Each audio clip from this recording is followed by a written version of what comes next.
పాటల కార్యక్రమాన్ని మనం ముగించుకుందాం. ఈ సమయంలో అందరము లేచి నిలబడి ఈ దిన వాక్య భాగాన్ని, వాక్య పఠనాన్ని ఉత్తర ప్రత్యుత్తరంగా మనమందరము చదువుకుందాం. కీర్తనల గ్రంథము 80వ కీర్తనల భాగము 1 నుండి 19 వచనాలు ఉత్తర ప్రత్యుత్తరంగా మనము ధ్యానం చేద్దాం. ఇశ్రాయేలునకు కాపరి చెవియొగ్గుము, మందవలే యోసేపును నడిపించువాడా, కెరూబుల మీద ఆసీనుడవైన వాడా, ప్రకాశింపుము.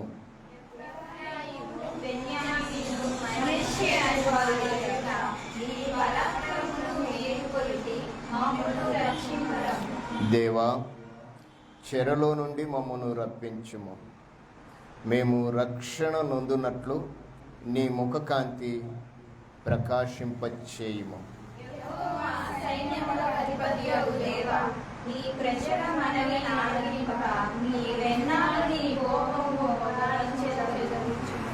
కన్నీళ్ళు వారికి ఆహారముగా ఇచ్చుచున్నావు, విస్తారమైన కన్నీళ్లు నీవు వారికి పానముగా ఇచ్చుచున్నావు.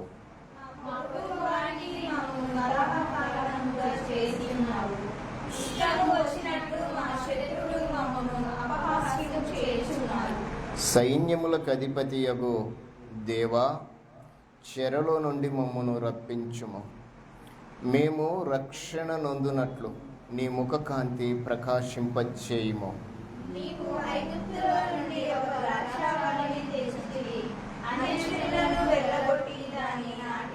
దానికి తగిన స్థలము సిద్ధపరిచితివి.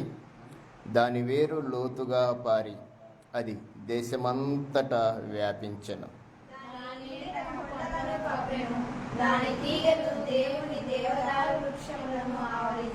దాని తీగలు సముద్రము వరకు వ్యాపించెను, యూఫ్రటీస్ నది వరకు దాని రెమ్మలు వ్యాపించెను.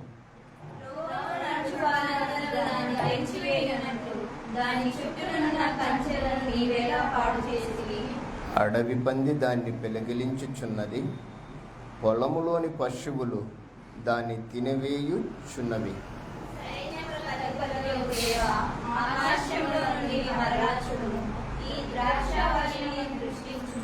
నీ కుడి చేయి నాటిన మొక్కను కాయము, నీ కొరకు నీవు ఏర్పరచుకొనిన కొమ్మను కాయము.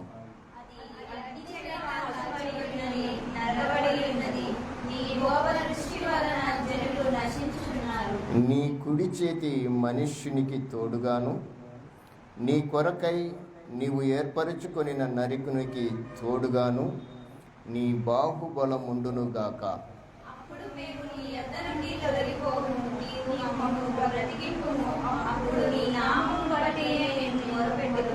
అందరం కలిసి, యెహోవా సైన్యములకు అధిపతియగు దేవా, చెరలో నుండి మమ్మను రక్షణ, మేము రక్షణ నొందునట్లు నీ ముఖకాంతి ప్రకాశింపచేయుము. అందరం కూర్చుందాం.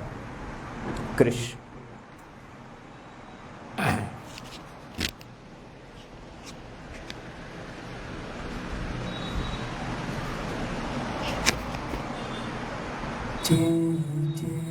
కలుపుచు మోజెండ నడుచుచు, కలుపుచు మోజెండ నడుచుచు, ఆరిన నేలపైన నీటి గోడల మధ్య లోతైన ఎర్ర చందం దాటిరిగా, రక్షణ దాటిరిగా. ఆరిన నేలపైన నీటి గోడల మధ్య లోతైన ఎర్ర చందం దాటిరిగా, రక్షణ దాటిరిగా. కలుపుచు మోజెస్ వెంట నడుచుచు, కలుపుచు మోజెస్ వెంట నడుచుచు. ఒక్కొక్క కోడి పిల్ల, మేక పిల్ల, చెట్టులో గొర్రె పిల్ల, పశువులు పక్షులు రక్షలు దాటిరిగా. ఒక్కొక్క కోడి పిల్ల, మేక పిల్ల, చేతిలో గొర్రె పిల్ల, పశువులు పక్షులు రక్ష లక్షలు దాటిరిగా చేయి చేయి కలుపుచు మోజెస్ వెంట నడుచుచు చేయి చేయి కలుపుచు మోజెస్ వెంట నడుచుచు ప్రజలు వాక్యం నేర్చుకోలే.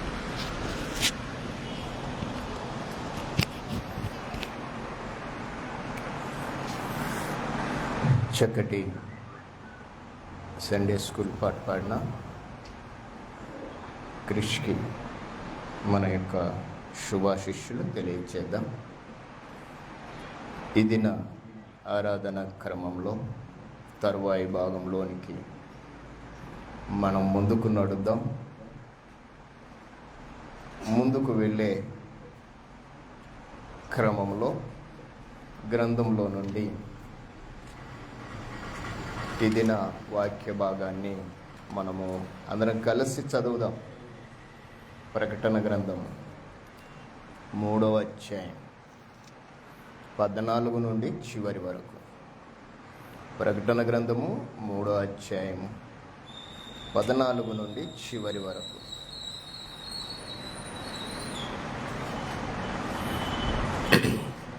అందరం కలిసి చదవాలి. లవోదికయలో ఉన్న సంఘపు దూతకు ఈలాగు వ్రాయుము. ఆమెన్ అనువాడును నమ్మకమైన సాక్షియు నమ్మకమైన సత్య సాక్షియు దేవుని దృష్టికి ఆదియునైన వాడు చెప్పు సంగతులేమనగా, నీ క్రియలను నేనెరుగుదును. నీవు చల్లగానైనను వెచ్చగానైనను లేవు. నీవు చల్లగానైనను వెచ్చగానైనను ఉండిన మేలు. నీవు చల్లగానైనను వెచ్చగానైనను ఉండక నులివెచ్చనిగా ఉన్నావు గనుక నేను నిన్ను నా నోట నుండి ఉమ్మివేయ ఉద్దేశించుచున్నాను. నీవు దౌర్భాగ్యుడవును దిక్కుమాలిన వాడవును దరిద్రుడవును గ్రుడ్డివాడవును దిగంబరుడవై ఉన్నావని ఎరగక నేను ధనవంతుడను ధనవృద్ధి చేసుకొని ఉన్నాను, నాకేమీయూ కొదవలేదని చెప్పుకొనుచున్నావు.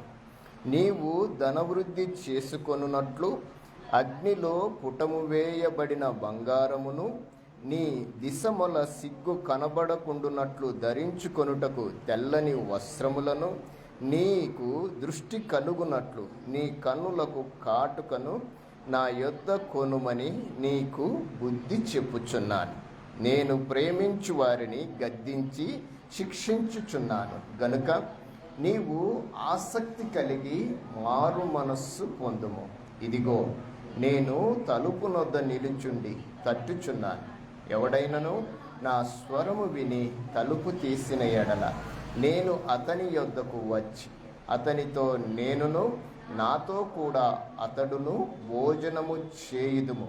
నేను జయించి నా తండ్రితో కూడా ఆయన సింహాసనమందు కూర్చుండి ఉన్న ప్రకారము జయించువానిని నాతో కూడా నా సింహాసనమునందు కూర్చుండనిచ్చెదను. సంఘములతో ఆత్మ చెప్పుచున్న మాట చెవిగలవాడు వినుగాక.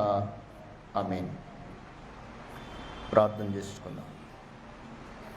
పరిశుద్ధుడైన తండ్రి, పరలోకమందున్న మా దేవా, నీకు స్తోత్రములునైనా స్తుతులు ప్రభువా, స్తోత్రాలు.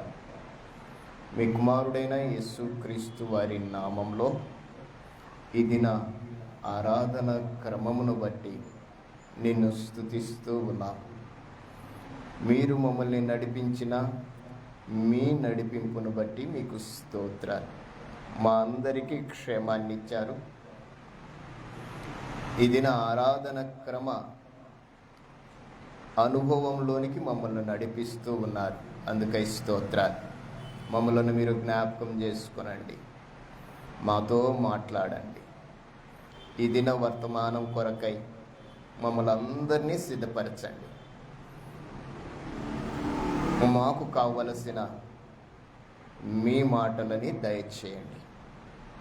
గత కాలముగా నీ గ్రంథములో నుండి ప్రకటన గ్రంథ ధ్యానాంశాల కొరకై మమ్మలను సిద్ధపరిచి నడిపిస్తుండగా మీ నడిపింపులో నాయన మమ్మల్ని కొనసాగిస్తున్న విధానానికై స్తోత్రాలు. ఈ దినమందు లవోదికయలో ఉండబడిన సంఘమును బట్టి నాయన మేము మీ సన్నిధికి వస్తూ ఉండగా దయ చూపించండి, మాతో మాట్లాడండి. మాకు కావలసిన ఆత్మీయమైన ఆహారాన్ని మాకు దయచేయండి. మా అందరికీ వినగలిగిన చెవులు, గ్రహింపు కలిగిన మనస్సు దయచేయండి. వినిన మాటలు మా హృదయములో భద్రపరుచుకొని నెమరు వేసుకోగలిగిన స్థితిని మాకు దయచేయమని మమ్ములను మీ దయగలిగిన హస్తాలకు సమర్పించుకుంటూ యేసుక్రీస్తు నామములో ప్రార్థిస్తున్నాము తండ్రి, ఆమేన్.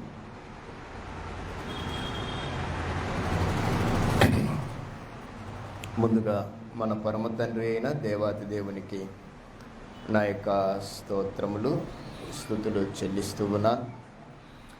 ఈ దినమందు నాటి నుండి నేటి వరకు దేవుడు తన యొక్క అడుగుజాడల్లో మనల్ని నడిపిస్తూ కొనసాగిస్తూ ఉన్న విధానము చాలా సంతోషకరం.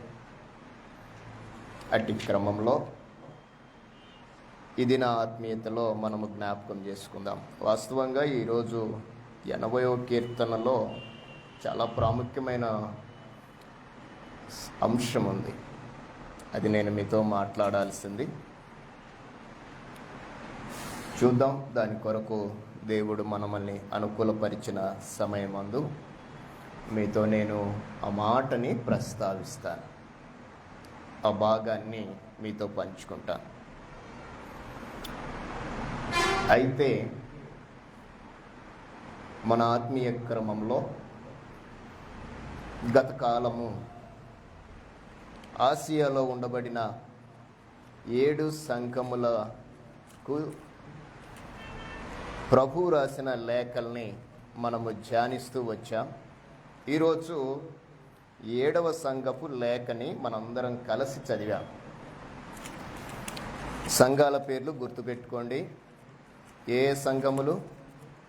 ఆసియాలో ఉండబడిన 7 సంఘాలు ఏంటివట? ఎఫెసు, సుర్ణ, పెర్గమ, తుయతైర, సార్దీషు, ఫిలదెల్ఫియా, లవోదికియా.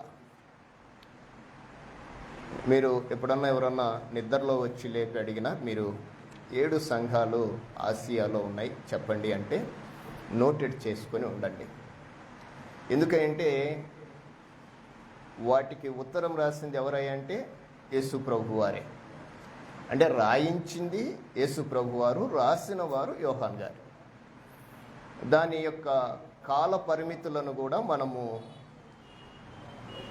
గ్రంథాన్ని బట్టి, కాలాన్ని బట్టి మనము ఒకంత మనకు తెలిసిన నాటి సేవకులు అనువరించిన అనువాదములో నుండి కొన్ని విషయాలను మనము ధ్యానిస్తూ వస్తూ ఉన్నాం. అవన్నీ కూడా ప్రభు దృష్టికి అనుకూలమగునుగాక. ఈ దినమందు లవోదికయలో ఉన్న సంఘాన్ని గురించి మనము ఓవరాల్గా గ్రంథంలో ఉన్న మాటల్ని ఒకసారి ఆలోచన చేద్దాం. మీరందరూ వింటున్నారా? ఏ సంఘాన్ని గురించి చెప్పుకుంటున్నా? లవోదికయ. లవోదికయ లవోదికయ అంటే అర్థం ఏంటంటే ప్రజలకు తీర్పు తీర్చుట అని అర్థం. లవోదికయ అంటే అర్థం ఏంటంటే ప్రజలకు తీర్పు తీర్చుట. దీని లక్షణం ఏంటంటే రాజీ పడట. సంఘం యొక్క లక్షణం ఏంటి? రాజీ పడటం. రాజీ పడటం అంటే సంఘం లక్షణం ఏంటి? రాజీ పడటం. రాజీ పడటం అంటే ఏంటో తెలుసా మీకు? ఏంటమ్మా రాజీ పడటం అంటే?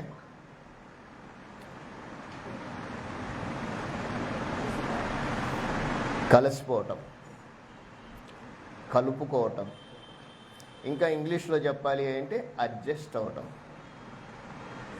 ఎందులో, ఏ క్రమంలో?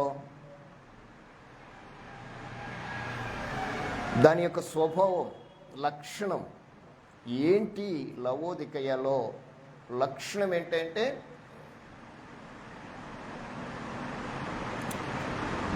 రాజీ పడటం. పేరులోనే దాని యొక్క చరిస్మ కనపడుతుంది.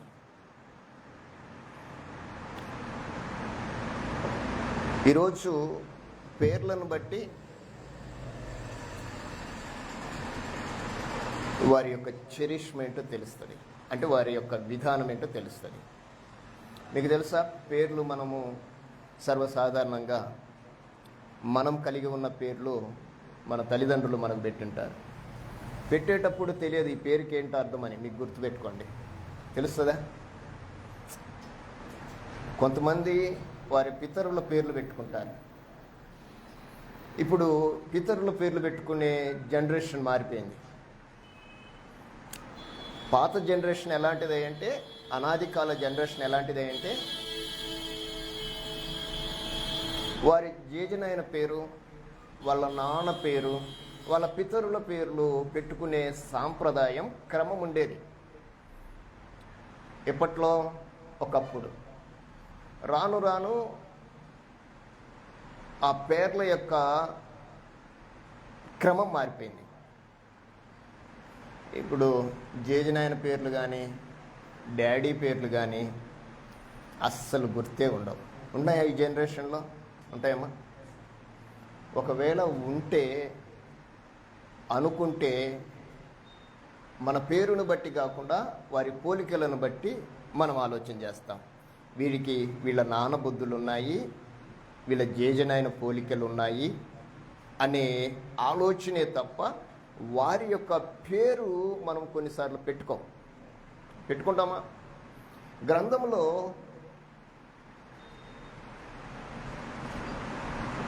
అనాది కాల క్రమాన్ని, వంశాలని చాలాసార్లు ప్రస్తావిస్తూ వచ్చాడు పరిశుద్ధాత్మ దేవుడు. మీరు ఎప్పుడన్నా గమనించారా? ఆదాము నుండి యేసుక్రీస్తు వరకు, ఆదాము నుండి ఆ తరం వరకు ప్రస్తావించిన వార్తకర్తల పేర్లు గ్రంథములో మనము ఆయా క్రమాల్లో, ఆయా స్థలాల్లో, ఆయా చోట్ల మనం చూస్తూ ఉంటాం. ఎందుకు అలాగా వాళ్ళ పేర్లు రాశాడు గ్రంథంలో దేవుడు? ఎందుకు రాసింటాడు చెప్పండి? ఇప్పుడు ఇక్కడ కూడా మనము ఒక క్రమాన్ని చూస్తూ ఉన్నాం. కొంతమంది పేర్లు ఉన్నాయి ఇందులో. ప్రవక్తలు ఉన్నారు, యాజకుల పేర్లు ఉన్నారు, వారు అవిశ్వాసులు, విశ్వాసులు, వాళ్ళ పేర్లన్నీ కూడా ఒక క్రమంలో మనం గ్రంథంలో చూస్తూ ఉంటాం. ఎందుకు పేర్లకింత ప్రాముఖ్యత? మీకు తెలుసు అనుకుంటాను. యేసు అను పేరుకి అర్థం ఏంటి? ఏమా, అది మాకెందుకు తెలియదంటారా? యేసు అనే మాటకి అర్థం ఏంటమ్మా? రక్షకుడు అని అర్థం. అవునా? అంటే యేసు అంటే ఆ పేరుకి అర్థం ఏంటంటే రక్షకుడు అని అర్థం. మరి క్రీస్తు అంటే అభిషిక్తుడు. ఇది మాత్రం మర్చిపోవకండి, ఇది గుర్తుపెట్టుకోండి. ఎందుకంటే ఇది అందరికీ తెలుసు, కొందరికి తెలియదు. ఇంకా యేసు ప్రభు అనేది ఒక పేరు, దాని అర్థము వేరుగా ఉంది. ఈరోజు మనకు కూడా పేర్లు ఉన్నాయి. మనకు కూడా పేర్లు ఎలా పెట్టుకున్నారా అంటే, నేను చెప్పాను కదా, తల్లిదండ్రులు ఆలోచన చేసి వారికి పెట్టబడిన పేర్లు. ఎందుకో సర్వసాధారణంగా మా జనరేషన్ వరకు, అంటే ఒక 50 సంవత్సరాల కిందట తల్లిదండ్రులు బైబిల్లో పేర్లు పెట్టే అలవాటు ఉండేది. మీకు తెలుసా?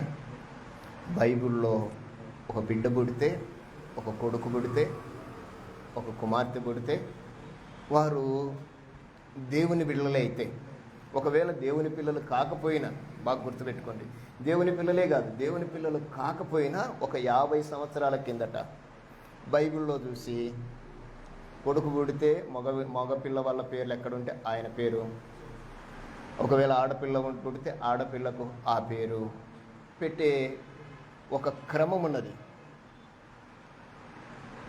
50 ఏళ్ళ తర్వాత అసలు బైబిల్ మనం చూడటంలే. ఎవరు చూడటంలే? ప్రభువుని నమ్ముకున్న వాళ్ళు చూడటంలే, ప్రభువుని నమ్ముకున్న వాళ్ళు చూడటంలే. ఏం చూస్తున్నారు? ఇప్పుడున్న జనరేషన్లో గూగుల్ను చూస్తున్నారు. అవునమ్మా? గూగుల్లో మగ పిల్లవాళ్ళ పేర్లు అని కొడితే గూగుల్ వెంటనే చెప్తుంది. ఏం పేర్లు చెప్తుందో తెలిసిన? మన యొక్క అక్షర పట్టికను బట్టి ఆ అనేదానికి ఏ పేర్లు వస్తాయో, ఆ అనేదానికి ఏ పేర్లు వస్తాయో, ఈ అనేదానికి ఏ పేర్లు వస్తాయో, ఇలాగా అక్షరాన్ని బట్టి కొన్ని పేర్లు గూగుల్ పరిచయం చేస్తుంది. ఈరోజు చాలామంది గూగుల్ను ఫాలో అవుతున్నారు. ఇంకా కొందరు వ్యక్తులు రాసిన పుస్తకాలు ఉన్నాయి. చిన్న పిల్లలకు పెట్టవలసిన పేర్లు అనే పుస్తకాలు ఉన్నాయి. పుస్తకాలు కూడా ఇప్పుడు మార్కెట్లో దొరుకుతున్నాయి. అది కొనుక్కొచ్చుకొని అందులో చూస్తాము, అందులో ఉన్న పేరు అది కూడా మనకు నచ్చితే పెడతాము, నచ్చకపోతే పెట్టం. పెట్టే క్రమంలో, పెట్టే విధానంలో మనము ఆలోచన చేసేది ఏంటంటే ఈ పేరుకు అర్థం ఏంటి అనేది ఆలోచన రాదు. అప్పటికి నేను కూడా మా పిల్లలకు పేర్లు పెట్టేటప్పుడు తా అనే అక్షరం కలిసి రావాలని అందరికీ తా అనే పేరు పెట్టాం. ఆఖరణ తా రావాలని. ఎందుకంటే మా అమ్మ పేరు మార్త, మా భార్య పేరు గీత, సరిత, శ్వేత, సుష్మిత. మా ఇంటికి వచ్చిన కోడళ్ళు కూడా వసంత, హేమలత. ఆఖరామే కొంచెము అటు ఇటుగా వచ్చేసింది, గ్లోరియా.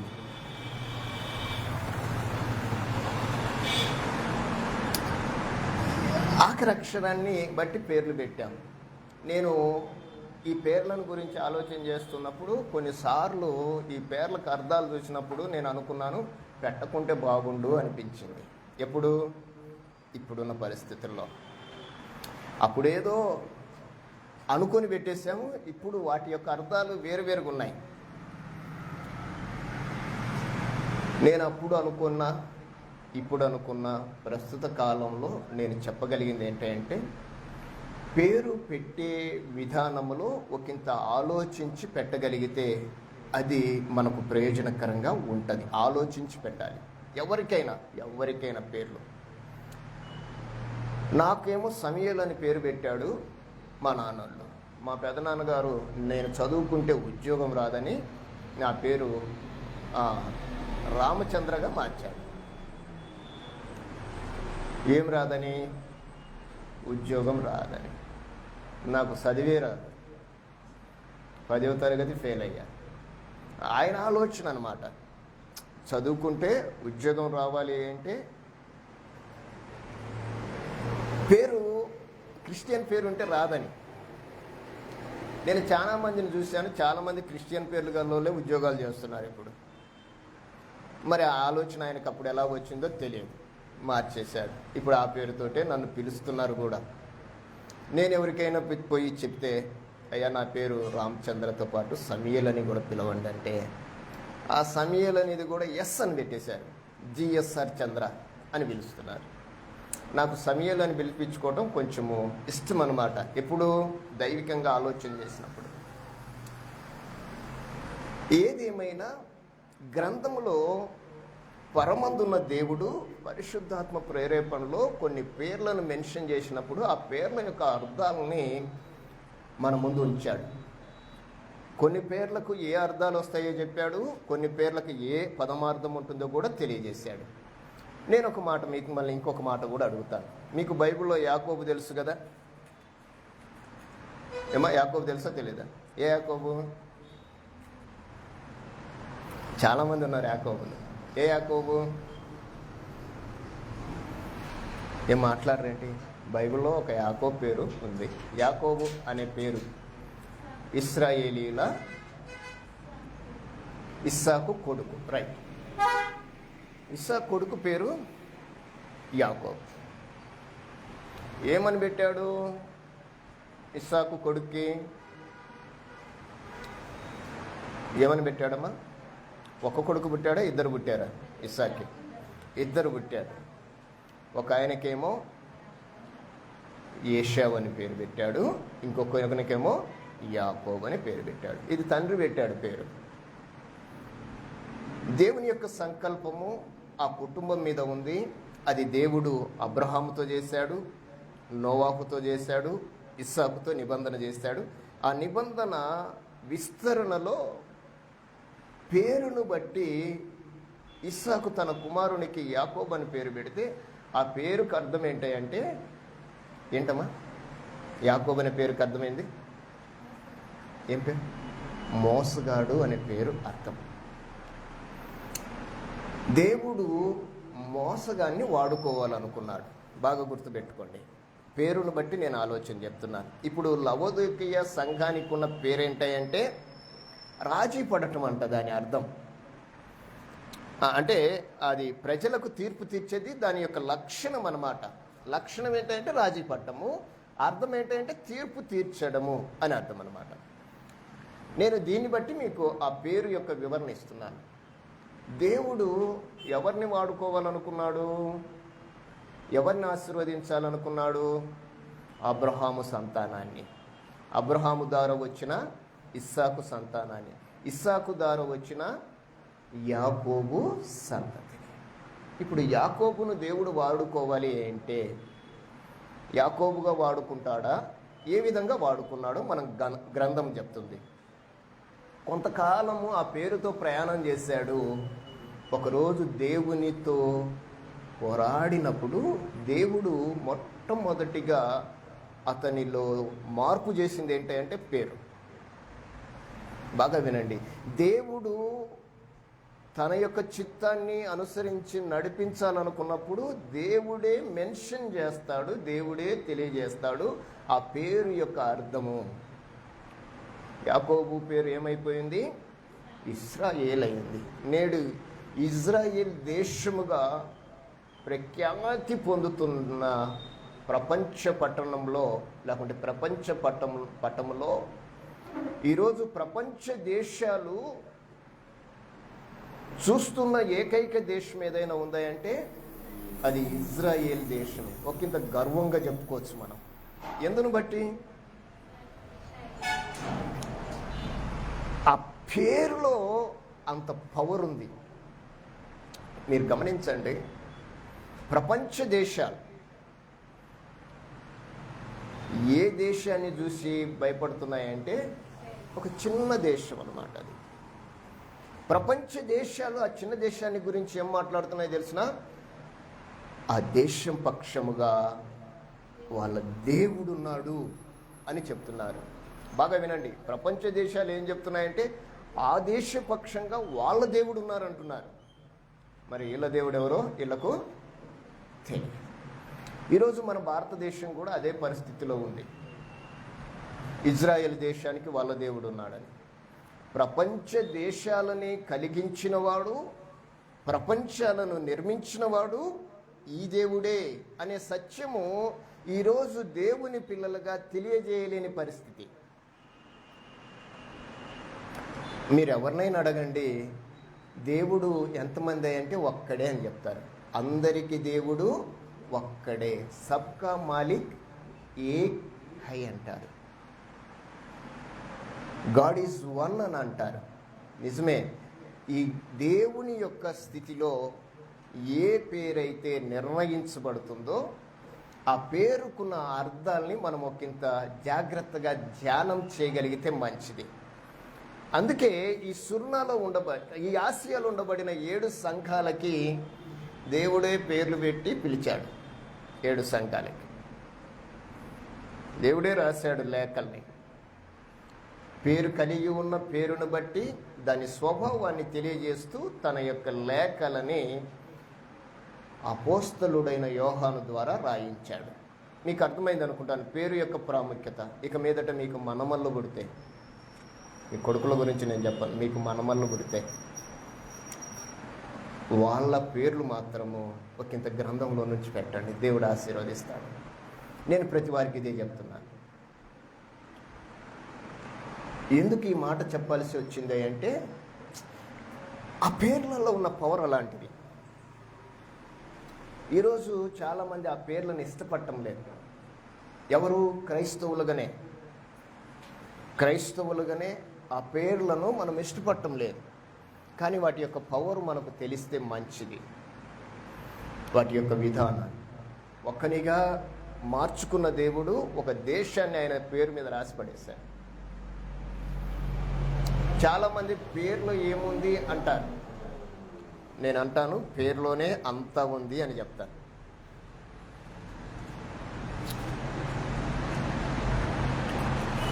రైట్. ఇలా చెప్పుకుంటూ పోతే చాలా విషయాలు మన ముందు ఉన్నాయి. కనుక లవోదికయ సంఘాన్ని గురించి మీతో నేను మాట్లాడటానికి ఇష్టపడుతున్నాను. మీరందరూ శ్రద్ధగా ఒకంత ఆలోచన చేయండి. మీకు చెప్తున్నాను, లవోదికయ అంటే అర్థం ఏంటి? లవోదికయ అంటే అర్థం ఏంటమ్మా? ప్రజలకు తీర్పు తీర్చుట అని అర్థం. అంటే ఆ పట్టణాన్ని దగ్గరికి వెళ్తే ఇక్కడ తీర్పు ఉంది అని తెలుస్తుంది. దాని స్వభావం ఎట్లాంటిది? రాజీ పట్టం. అంటే ఎవరు వచ్చినా వెల్కమ్ చెప్తుంది. ఏమా? ఎక్కడైనా కలిసిపోయింది. ఏది? దేవుని సంఘం, దేవుడు కోరుకున్న పేరు. దీని స్వభావం ఇలా ఉంటే, ఈ స్వభావాన్ని బట్టి దేవుడు ఈ ఉత్తరాన్ని రాశాడు. 7 సంఘాలకి ఉత్తరాలు రాయటంలో ప్రారంభము నుండి యుగాంతం వరకు రాసిన ఉత్తరాలు ఇవి. యుగాంతపు వరకు చరిత్ర. మరలా మీకు నేను చెప్తున్నాను, ఒకంత మనసు పెట్టండి. ఈ 7 సంఘాలకి క్రైస్తవ్యము ప్రారంభించిన నాటి నుండి, బాగా వినండి, ఎప్పటి నుంచి ఇవి? క్రైస్తవ్యము ప్రారంభించిన నాటి నుండి యుగాంతం వరకు సంఘము యొక్క స్థితి ఎలాగూ ఉంటుందో ఒక్కొక్క సంఘాన్ని గురించి రాస్తూ వచ్చాడు. ఈ చివరి సంఘము ఈ చివరి దినాలకి ప్రతీక అని మనం చెప్పచ్చు.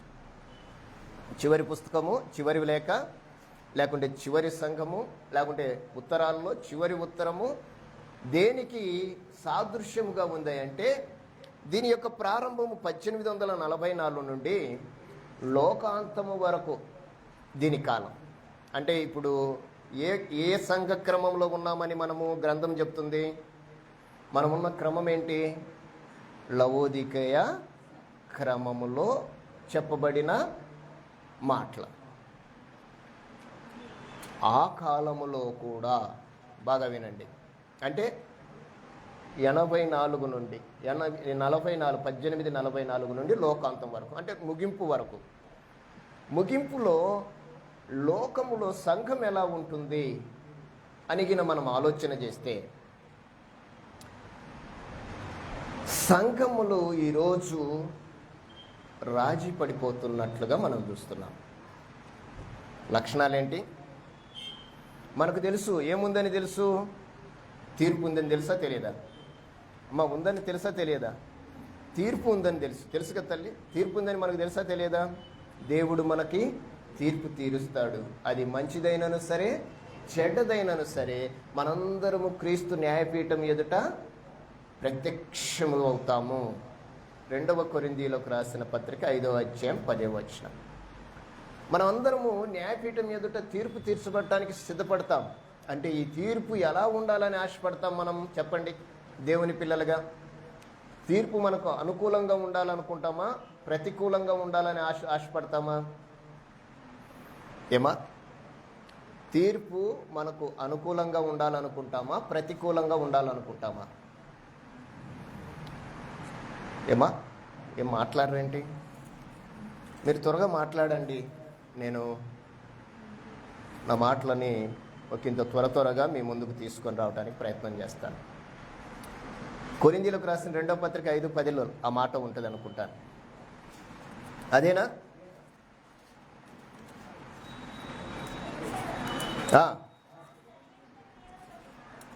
సంఘముతో మాట్లాడుతున్న మాటలు, కొరింథీ సంఘముతో మాట్లాడుతున్న మాటలు. ఎందుకనగా తాను జరిగించిన క్రియల చొప్పున, బాగా వినండి. అవి మంచివైనను సరే, చెడ్డవైనను సరే, దేహముతో జరిగించిన వాని ఫలములు ప్రతివాడు పొందునట్లు మనమందరము క్రీస్తు న్యాయపీఠం ఎదుట తీర్పు దేన్ని బట్టి అంట? ఏమ్మా, దేన్ని బట్టి తీర్పు?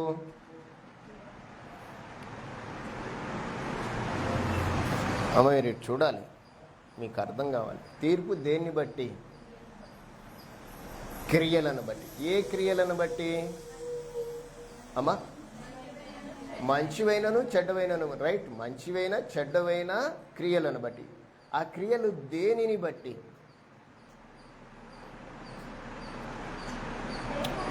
దేహముతో. దేహము బాగా వినాలి. ఇక్కడ మొదట నుంచి ఈ అధ్యాయంలో మొదటి నుంచి చెప్తున్న మాట ఏంటంటే, భూమి మీద ఈ గుడారము శిథిలమైపోతుంది. ఏ గుడారంని గురించి చెప్తున్నాడు? దేహాన్ని గురించి మాట్లాడుతున్నాడు. ఈ దేహము జరిగించిన క్రియలు ఉన్నాయట. లవోదికీయ సంఘం కూడా అదే జరిగించింది, గుర్తుపెట్టుకోండి. దేహముతో జరిగించిన వాణ్ణి క్రియలు. ఎవరితో చెప్తున్నాడు ఈ మాట? లోకస్తులతో కాదు, సంఘముతో. సంఘం అంటే ఆయన కుటుంబము. ఆయన కుటుంబం అంటే దేవుని పిల్లలు. దేవుని పిల్లలతో మాట్లాడుతున్న మాట ఏంటంటే, దేహముతో జరిగించిన వాటి ఫలము ప్రతివాడు పొందునట్లు. అంటే దేవుని పిల్లలుగా దేహముతో మనం ఏం చేస్తున్నాము? ఏమా, దేహముతో ఏం చేస్తున్నాం? దేహానికి రాజీ పడుతున్నామా? లవోదికీయ సంఘము రాజీ పడిపోతుంది. దేవుని ఎన్నికలో ఉండబడిన సంఘం, దేవుని ఎన్నికలో ఉండబడిన కుటుంబం, దేవుని చిత్తానికి లోబడవలసిన కుటుంబము దేనికి రాజీ పడుతుంది? దేనికి రాజీ పడిందమ్మా? చెప్పండి. దేనికి? ఎక్కడుంది సంఘం ఇది? పరలోకంలో ఉందా, లోకంలో ఉందా? లోకంలో ఉన్నది. ఇప్పుడు మనం లోకంలో ఉన్నామా, పరలోకంలో ఉన్నామా? ఈ లోకంలో ఉన్న మనము అంటే సంఘము ఎక్కడ ఉంది అంటే ఈ లోకంలో ఉంది. ఈ లోకంలో సంఘము ఏ విధంగా ఉండాలి అంటే, కమిట్మెంట్ కావాల్సి వస్తే ఎవరితో కమిట్మెంట్ కావాలి? దేవునితో కమిట్మెంట్గా, దేవునితో రాజీ పడాలి. కానీ సంఘము దేనితో రాజీ పడింది? లోకముతో రాజీ పడింది. లోకము నీతో రాజీ పడాలి అంటే, ఈ లోకము నీ మీద పెత్తనం చేయాలంటే దేని మీద పెత్తనం చేస్తుందో తెలిసినా? నీ ఆత్మీయత మీద పెత్తనం చేయదు. అమ్మా వినండి, మీ ఆత్మీయత మీద పెత్తనం చేయదు, నీ దేహం మీద పెత్తనం చేస్తుంది. అంటే నీ యొక్క ఆత్మ పరలోకానికి చేరకుండా ఉండటానికి అడ్డం ఏంటంటే మన దేహము. పౌలు గారు ఒక మాట అంటారు, ఒక ముళ్ళు ఉంది నాకు. దేనికంట ముళ్ళు? తనకు తాను కోరుకున్న నిత్యత్వానికి చేరకుండా ఉండటానికి తనలో ఒక ముళ్ళు ఉందట. ఎక్కడున్నప్పుడు చెప్పాడన్నమాట? ఈ లోకంలో ఉన్నప్పుడు చెప్పాడు. ఈరోజు దేవుని పిల్లలుగా ఈ దేహములో ఏమైనా ముళ్ళుంటే, ఈ దేహానికి సంబంధించిన క్రమములో ఆత్మీయతకి ఏమైనా ఆటంకాలు ఉంటే, ఈ దేహాన్ని గూర్చిన ఆలోచన మనకు రావాలి. ఇదే గ్రంథకర్త మాట్లాడుతూ ఇదే సంఘానికి ఆయన రాస్తూ ఏమన్నాడంటే, ఈ దేహము మీది కాదు. ఈ దేహము మీదని చెప్పాడా? చెప్పండి, దేహం మీదని చెప్పాడా? కొరింథీయులకు రాసిన పత్రిక 6వ అధ్యాయం 19వ వచనం చదువుతారా? 19-20 వచనాలు చదవండి. ఈ దేహాన్ని గురించి ఆయన మాట్లాడిన మాట బాగా వినాలమ్మా. ఈ విషయాన్ని మీరు అందరూ మనసులో పెట్టుకోవాలి. ఈ లైవ్ కార్యక్రమంలో వింటున్న పిల్లలు కూడా మనసులో పెట్టుకోవాలి. ఎక్స్పెషల్లీ మీరు కూడా. ఈ బాడీ, ఈ శరీరము, ఈ దేహము ఎవరి వలన? దేవుని వలన మీకు అనుగ్రహింపబడి మీలో ఉన్న పరిశుద్ధాత్మకు ఆలయము. ఈ దేహం ఏమై ఉందని చెప్తున్నాడు ఈయన? మీ దేహము మీకు దేవుని వలన అనుగ్రహించబడింది. మనం ఈ భూమి మీదకి రావటానికి, ఈ భూమి మీద ఈ దేహాన్ని మనం కలిగి ఉండటానికి దీని యొక్క అనుగ్రహం ఎవరంట? దేవుడు. మీకు అర్థమవుతుందమ్మా ఈ విషయము? 6:19-20 చదవండి. 6:19-20 అండర్లైన్ చేసుకోండి. నేను మీకు అందుకే చెప్తాను, రాసుకోవాలి మీరు. ఇవి చాలా ప్రాముఖ్యమైన విషయాలు. మీ దేహము దేవుని వలన మీకు అనుగ్రహింపబడి మీలోనున్న పరిశుద్ధాత్మకు ఆలయం ఉన్నదని మీరు ఎరగరా అంటే అర్థమేంటి? మీకు తెలుసా తెలియదా అని అంటున్నాడు. ఇంతకు మనకు తెలుసు అంటారా తెలియదంటారా? ఈ దేహము పరిశుద్ధాత్మకు ఆలయము, ఈ దేహము దేవుని వలన మనకు అనుగ్రహించబడిందని. అమ్మా మీరు వింటున్నారా? వినండి. ఈ దేహము దేవుని వలన అనుగ్రహించబడింది అంటే ఈ మట్టి కదా, ఇది ఎవరు అనుగ్రహించారు? దేవుడే అనుగ్రహించారు. బైబిల్లో మనము పుట్టినరోజు చెప్పుకుంటాం.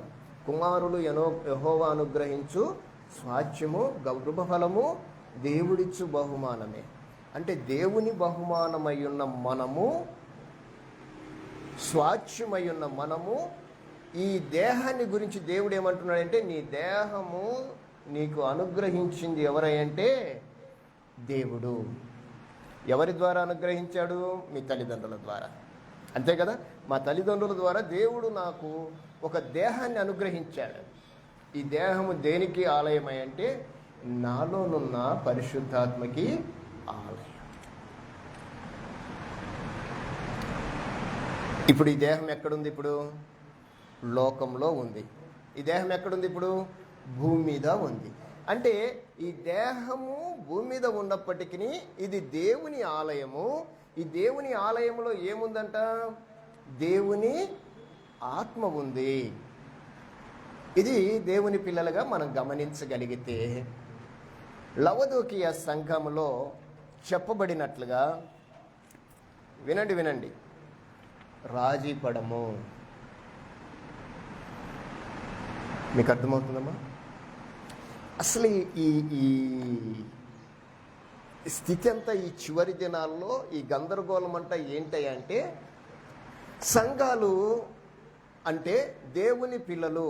బాగా వినండి, సంఘాలు అంటే పేర్లను బట్టి నేను మాట్లాడతాను. సంఘము దేవుని కుటుంబము, సంఘము దేవుడు ఏర్పరచుకున్న జనము.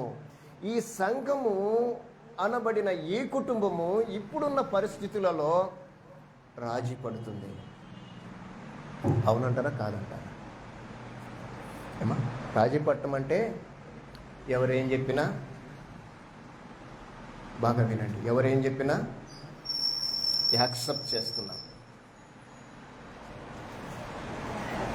ఎవరేం మాట్లాడినా హల్లెలూయా స్తోత్రం చెప్తున్నాం. ఎవరేమి అరిచినా దానికి చప్పట్లు కొడుతున్నాం మనం. ఎవరు? నువ్వు దాన్ని యాక్సెప్ట్ చేస్తున్నావు అంటే అర్థమేంటో తెలిసిన? దాంతో నువ్వు రాజీ పడుతున్నావు అని అర్థం. అది సత్యమా అసత్యమా, వాస్తవమా అవాస్తవమా, అది క్రమమా అక్రమమా మనము తెలుసుకోకుండా రాజీ పడితే దానికి కూడా తీర్పుంది అని చెప్తున్నాడు. ఈ యొక్క సంఘానికి ఆయన ప్రత్యక్షపరుచుకున్న విధానం ఏంటో తెలిసిన? ఎలాగ ప్రత్యక్షపరుచుకున్నాడు? ఆమెన్ అనువాడు. రన్ అవుతుందా? ఆమెన్ అనువాడు. ఆమెన్ అనువాడు ఎవరు? యేసు ప్రభువుకి ఉన్న మరొక పేరు ఆమెన్ అనేవాడు. ఆమెన్ అనువాడు నమ్మకమైన సత్య సాక్షియు దేవుని దృష్టికి ఆదియు నైనవాడు చెప్పు. యేసు ప్రభు చెప్తున్నాడు, యేసు ప్రభు మాట్లాడుతున్న మాటలు ప్రతి లేఖలో ప్రతి సంఘానికి ఆయన తనను తాను ఒకంత డిఫరెంట్గా పరిచయం చేసుకుంటున్నాడు. ఒక ప్రత్యేకంగా తనను తాను సంఘానికి పరిచయం చేసుకుంటున్నాడు. పరిచయం చేసుకున్న ప్రతిసారి సంఘము భయపడిపోతుంది. ఈరోజు ఏ విధంగా ప్రభు ఈ సంఘానికి ప్రత్యక్షపరచాలనుకుంటున్నాడో, ప్రతిసారి సంఘములో దేవుడు మనతో ఒక్కొక్క రకంగా ప్రత్యక్షపరచుకుంటుంటాడు. మనము దాన్ని ఆలోచించాల్సిన అవసరత ఉంది. ప్రతిరోజు దేవుడు నీతో ఒకవేళ మాట్లాడాల్సి వస్తే తన యొక్క ప్రత్యక్షతను నువ్వు ఆలోచన చేయాలి. ఏ విధంగా దేవుడు నీ ముందు ప్రత్యక్షపరచబడుతున్నాడు ఇది గిన గమనించగలిగితే ఆ ప్రత్యక్షతలోనే పరమార్థం ఉంది. మీకు అర్థమవుతుందిగా. ముగింపు నేనే అని చెప్తున్నాడు. ఆమెనంటే అర్థం ఏంటి? అలాగున అవునుగాక, జరుగునుగాక. అంటే ముగింపు పలకేవాడు నమ్మకమైన సత్యసాక్షి. నమ్మకమైన సత్యసాక్షి. నమ్మకమైన సత్యసాక్షి ఏంటి? ఇంకా ఏ తేడాలు లేనివాడు. అవునంటే అవును, కాదంటే కాదు. సత్యానికి సాక్షి, వాక్యానికి సాక్షి. వాక్యానికి సాక్షి అయిన వాడు దేవుని దృష్టికి ఆదియునైన వాడు. అంటే దేవుని దృష్టిలో ప్రప్రథమమైన వాడు. ప్రభు చెబుతున్న మాటలు వీటిని ఒకంత ఆలోచన చేయాలి. అందుకే ఈ పత్రిక ఈ యుగాంతానికి రాయబడింది. ఈ లేఖ ఈ యుగాంతానికి రాయబడింది. ఈ యుగాంతంలో ఎలా ఉన్నారు? సంఘం ఎలా ఉంది? సంఘ క్రమాలు ఎలా ఉన్నాయి? సంఘ ఆత్మీయత ఎలా ఉంది? సంఘములో సభ్యులు ఎలా ఉన్నారు? సంఘ పరిపాలన విధానం ఎలా ఉంది అంటే చల్లగా లేదు. చెప్పండి. చల్లగా లేదు, అటు వెచ్చగా లేదు. ఇప్పుడు పరిస్థితులలో ఒకవేళ మనమున్నామేమో, అంతే కదా. దేవుడు ఈరోజు మనతో మాట్లాడుతున్నాడంటే అర్థం ఏంటి? మనంగిన అలా ఉన్నామేమో, అంతే కదా. దేవుడు నీతో ఒకవేళ మాట్లాడితే నీ దగ్గరికి ఆ మాటను గిన తీసుకుని వస్తే నువ్వు నాకు నేనుగా, మనకు మనముగా ఆలోచన చేయాలి. నేను అలా ఉన్నానా? ఎలా ఉన్నాను? నేను నులివెచ్చని స్థితిలో ఉన్నానా అని ఆలోచన చేయాలి. అంటే నులివెచ్చని స్థితి అంటే అర్థం ఏంటో తెలిసిన? అటైనా పోవచ్చు, ఇటైనా పోవచ్చు. అటు ఇటు కాకుండా ఉండటం అని అర్థం. మన భాషలో చెప్పమంటారా? మన భాషలో గుర్తుపెట్టుకోండి ఈ మాట. ఆడ కాకుండా మగ కాకుండా ఉండటం. అర్థమవుతుందా? అంటే కొంచెం మన భాష ఇలా ఉంటుంది. తెలంగాణలో ఇంకొక రకంగా చెప్తారులేండి. ఉంటే చల్లగా ఉండాలి, లేకపోతే వెచ్చగా ఉండాలి.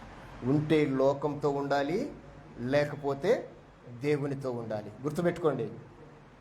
ఉంటే లోకంలో ఉండాలి, లేకపోతే దేవునితో ఉండాలి.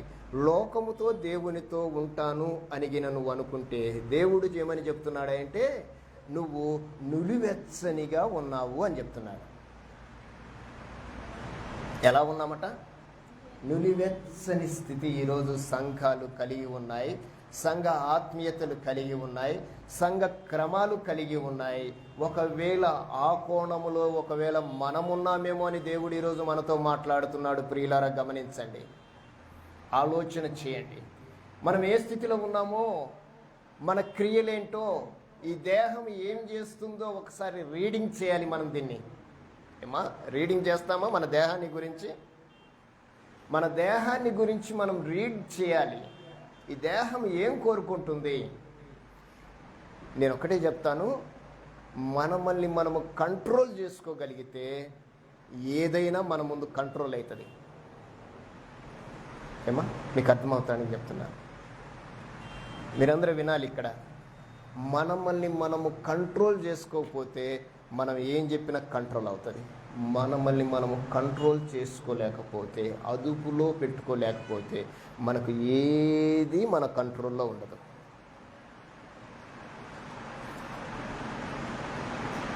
నాకు షుగర్ వచ్చింది, స్వీట్ తినకూడదు. వచ్చింది కాబట్టి తినకూడదు కాదు. మీకు అర్థమవటానికి చెప్తున్నాను. మన ముందు ఒకటి చేయకూడనిది ఉంది, అదంటే మనకిష్టము, అదేమో మనల్ని పిలుస్తుంది, మనమేమో దాన్ని దరికి పోకుండా ఉండలేము. ఏం చేయాలి చెప్పండి? ఇంకొక మాట నేను మీకు చెప్తాను, ఎందుకంటే మీరు ఇలాగ చెప్తే అర్థం చేసుకోరు. నేను చెప్తాను. పంది మాంసం తెలుసు కదా మీకు? తెలుసా తెలియదా? తింటారా తినరా? మాంసమే కదా అది. దేవుడు చెప్పాడు కాబట్టి తినవు, లేకపోతే హేయమైంది కాబట్టి తినవు, లేకపోతే హేయం కాకపోతే తింటామా? అది హేయమైనా హేయం కాకపోయినా మన అలవాటు ఏంటంటే అది దాన్ని ముట్టం మనం. హేయమైంది తర్వాత విషయం, అసలు దాన్ని తగలటానికి ఒప్పుకోం మనం. అవునా? ఒకవేళ తగిలితే, ఒకవేళ మనం మళ్ళీ అది టచ్ చేస్తే ఏం చేస్తాం చెప్పండి? వెంటనే వెళ్ళి చెప్పండి, స్నానం చేస్తామా చేయమా? ఈ అలవాటు ఉందా మనకి? ఉందా లేదా? మరి వాటిని సాకేవాళ్ళు వాళ్ళు మనుషులు కదా? సరే, నేను దాని గురించి చెప్పటంలే. మనకు ఏదైతే హేయం అనుకుంటామో దానికి మనము దూరంగా ఉంటాం. ఒకవేళ అది మనల్ని టచ్ చేస్తే దాని నుంచి పవిత్రపరచబడాలని మనము ఒకంత తగు జాగ్రత్తలు తీసుకుంటాం, దాన్ని ముట్టం. ఎందుకంటే అది మన తీర్మానం. మనకెప్పుడో ఆ ఆలోచన వచ్చేసింది, ఈరోజు దేవుని పిల్లలు కూడా లోకముతో ముట్టుకోకూడదు. ఈ దేహము ప్రతిదీ కోరుకుంటుంది. మీకు చెప్తాను వినండి, దేహము ఇది వద్దు అని చెప్పదు. ఈ దేహానికి దీపం ఏంటో చెప్పండి? కన్ను ఏదైనా వద్దంటదా? కన్ను వద్దంటదమ్మా? వద్దంటదా? కన్ను ప్రతిదీ కోరుకుంటుంది. కన్ను ఏమైతే చూసిందో దేహం అది చేయాలనిపిస్తుంది, దేహం దానికి ఆశపడుతుంది. అందుకే మన దేహాన్ని బైబిల్ చెప్తుంది, నువ్వు పరలోకం చేరాలి అంటే పరలోకానికి ఆటంకం ఏదంటే ఈ దేహానికి ఆటంకం ఏదట? కన్నట. కాబట్టి మీరు కొన్ని చూసి చూడనట్టుగా, మీకు అర్థమవుతుంది కదా? ఒకవేళ అది మీకు ఇష్టమైతే వెంటనే మీ చూపుని తిప్పేసుకోవాలి. అంటే దేవుడు సంఘాన్ని ఏ విధంగా సిట్రైట్ చేస్తున్నాడో ఆలోచన చేయండి. అంత్య దినాల్లో ఈ సంఘాన్ని గురించి ఆయన మాట్లాడుతూ ఇక మిగిలింది తీర్పే. తీర్పులో మనం ఏమవుతున్నామంటే తీర్పుకు సిద్ధపడటంలే, తీర్పును పక్కన పెట్టేసి లోకానికి రాజీ పడిపోతూ దేవుని నుంచి దూరం అయిపోతున్నాము. ఎప్పుడైతే లోకానికి రాజీ పడతామో, అడ్జస్ట్ అవ్వగలటానికి ఆశపడతామో, మనము దేవునికి దూరం అయిపోతాం. గుర్తుపెట్టుకోండి, అది నేనైనా నువ్వైనా ఎవరైనా, అది ఎవరైనా సరే అడ్జస్ట్ కాకూడదు. దేని విషయంలో? దేవుని విషయంలో, వాక్య విషయంలో, ఆత్మీయ క్రమ విషయంలో ఎటువంటి పరిస్థితులలో మనము అడ్జస్ట్ కావటానికి వీలు ఉండకూడదు. దేవుడు ఒక నియమాన్ని ఇచ్చాడంటే, ఒక క్రమాన్ని ఇచ్చాడంటే ఆ క్రమాన్ని నుంచి మనము ఎటువంటి పరిస్థితులలో కూడా జారిపోవటానికి వీల్లేదు. ప్రియులారా, ముందున్న నెక్స్ట్ వీక్లో దీని గురించి పరిపూర్ణ వివరణ ఇస్తాను. సంఘము ఏ విధంగా ఉంది? చల్లగా లేదు, వెచ్చగా లేదు, నులివెచ్చనిగా ఉంది.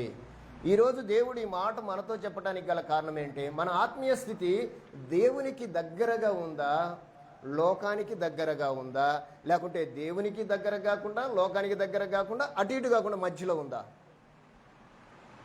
మన ఆత్మీయత? ఆదివారం మందిరానికి వెళ్ళి సోమవారం సినిమా హాల్కి వెళ్తున్నామా? ఎలా ఉంది మన ఆత్మీయత? ఆదివారం దేవుడు, మరి సోమవారం లోకము. ఇలా ఉందా మన ఆత్మీయత? పౌలు గారి దగ్గరికి వెళ్తే ఏం చెప్తాడో తెలిసిన? అయ్యా, నేను బ్రతికితే నా బ్రతుకంతా ఎవరు? దేవుడే అని చెప్తాడు. ఒకవేళ సావు వేస్తే లాభము అని చెప్తాడు. అంటే ఆయన యొక్క జీవితము ఏంటంటే ప్రభువు, క్రీస్తు అని చెప్పాడు. ఈరోజు దేవుని పిల్లలు ఆ నిశ్చయతకు రావాలి. దావీదు దగ్గరికి వెళ్ళి మీరు అడగండి, అయ్యా నీ ఎయిమ్ ఏంటంటే ఏమని చెప్తాడో తెలిసిన? ఏమని చెప్తాడమ్మా దావీదు గారు? 23వ కీర్తన 6వ వచనంలో అన్నాడు కదా, ఏమన్నాడు? చివరి మాట చదవండి. ఈరోజు తీర్మానం ఉందా మనకి? ఈరోజు సంఘాన్ని గురించి దేవుడు మాట్లాడితే ఏమని చెప్తున్నాడంటే, నీ సంఘము రాజీ పడుతుంది, ఈ సంఘం యొక్క స్థితి ఎలా ఉందంటే తీర్పు ఉందని తెలియజేసినప్పటికీ రాజీ పడుతుంది అని చెప్తూ ఈ సంఘాన్ని కొన్ని గద్దింపులు, హెచ్చరికలు, సలహాలు, బహుమానాల్ని చూపిస్తున్నాడు దేవుడు. గుర్తుపెట్టుకోండి, సంఘానికి ఏం తెలియజేస్తున్నాడు? గద్దింపు చేస్తున్నాడు, హెచ్చరికలు చెప్తున్నాడు, సలహా చెప్తున్నాడు, బహుమానాన్ని కూడా చెప్తున్నాడు. అంటే అర్థం ఏం చేసుకోవాలి? సంఘము దేవుడు ఏమి చెప్తున్నాడో దాన్ని ఆలోచించాలి, వాక్యం ఏమి చెప్తుందో దాన్ని అనుసరించాలి, ఆయన చెప్పినది చేయగలగటానికి మనము సిద్ధపడాలి. ఏమని చెప్తున్నాడు దావీదు గారు? తీర్మానం చదవండి. ఏమంటామా?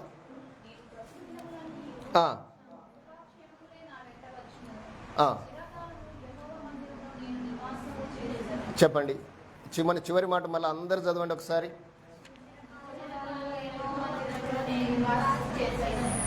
చిరకాలం అంటే నా మట్టుకు బ్రతుకు దినములన్నీ కూడా బైబిల్లో ఉన్న భక్తులందరూ అదే తీర్మానంతో బ్రతికారు. అపోస్తలులు అదే తీర్మానంతో బ్రతికారు. మా మట్టుకు బ్రతుకుట క్రీస్తు అని చెప్పి హతసాక్షులయ్యారు. ఈరోజు సంఘము ఆ సాక్ష్యాన్ని కావటానికి కోరుకుంటున్నాడు దేవుడు. ఆయన యొక్క తీర్మానమేమో ఉన్నతం, ఈరోజు సంఘం యొక్క తీర్మానమేమో అగోచరమనీయం. ఎలా ఉంది మన తీర్మానం? ఈరోజు నేను మీతో మాట్లాడుతున్న ఈ మొదటి మాటలో మన యొక్క ఆత్మీయ స్థితి మెరుగుపడాలి అంటే దానికి మూలాధారం ఏంటంట? ఈ దేహం. ఈ దేహం ఎలా ఉండాలో తెలిసిన? ఉంటే ప్రభు కోసమే ఉండాలి, ప్రభు కోసమే చావాలి.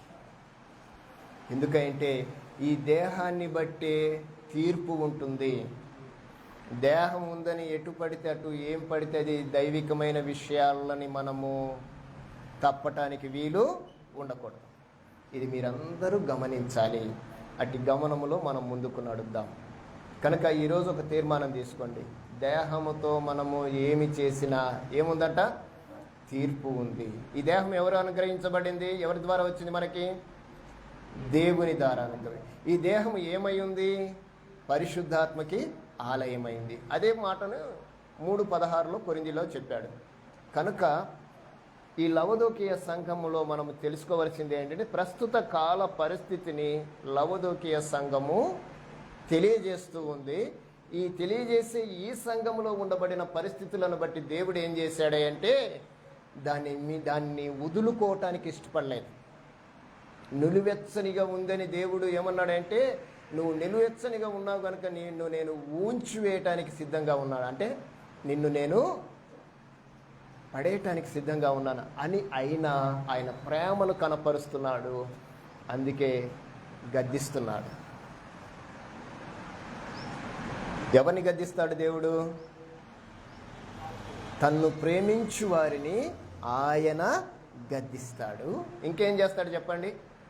గద్దించటమే కాకుండా ఇంకేం చేస్తాడు? శిక్షిస్తాడు కూడా. ఎవరిని దేవుడు ప్రేమిస్తాడో వారిని దేవుడు ఏం చేస్తాడంట? గద్దిస్తాడు. గద్దించడం అంటే చెప్పండి అమ్మా, అరసటమా? నీ భక్తులే, నీదొక భక్తేనా అని అంటాడా అన్న నీకు ఎంబటే కోపం వస్తుంది. నువ్వు కాకపోతే నువ్వేనా దేవుడి, నాకు చాలా మంది దేవుళ్ళు ఉన్నారంటాం ఈరోజు మనం. అవునా కాదా? ఎందుకంటే ఈ దేహం షార్ట్ టెంపర్ ఎక్కువ ఈ దేహానికి. అవునా కాదా? కానీ దేవుని పిల్లలని దేవుడు ఏమంటున్నాడంటే, ఎప్పుడు గద్దిస్తాం మనం చెప్పండి? దేవుని పిల్లల్ని ఎప్పుడు గద్దిస్తాడు? ఒక క్రమమైన పద్ధతిలో వెళ్తుంటే గద్దిస్తాడా? క్రమము తప్పితే గద్దిస్తాడా? క్రమము తప్పారు గనుకనే సంఘాన్ని ఆయన ఏం చేస్తున్నాడంటే గద్దిస్తున్నాడు. నీ మటుకు నువ్వు అనుకుంటున్నావు హీరోనని, నువ్వు హీరోవు కాదు, జీరో అని చెప్పాడు ఆయన. అంతే కదా? ఆయన యొక్క స్థితిని 5 విధాలుగా చెప్పాడు. అసలు ఆ మాటలు నేను మీకు నెక్స్ట్ చెప్తాను. 5 విధాలుగా చెప్పి ఆయన గద్దించి ఏమని చెప్తున్నాడంటే, హెచ్చరిక, ఇదిగో ఇవి నువ్వు ఉంచుకో, ఇలాగ బ్రతుకని సలహా ఇచ్చి ఫైనల్గా ఏం చెప్తున్నాడంటే, నీకు సింహాసనం ఉంది అని చెప్పాడు.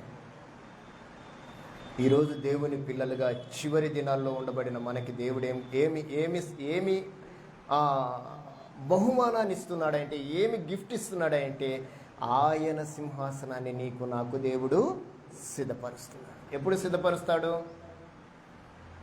మనము దైవికమైన విధానాలను బట్టి, ఆయన చెప్పిన మాటను బట్టి అనుసరించి ఆయనకు చోటిస్తే. అదే కదా చివర్లో చెప్పింది, నేను తలుపు నొద్ద నిలబడి చెప్పండి తట్టుచున్నాను, ఎవరైనాను నా స్వరము విని.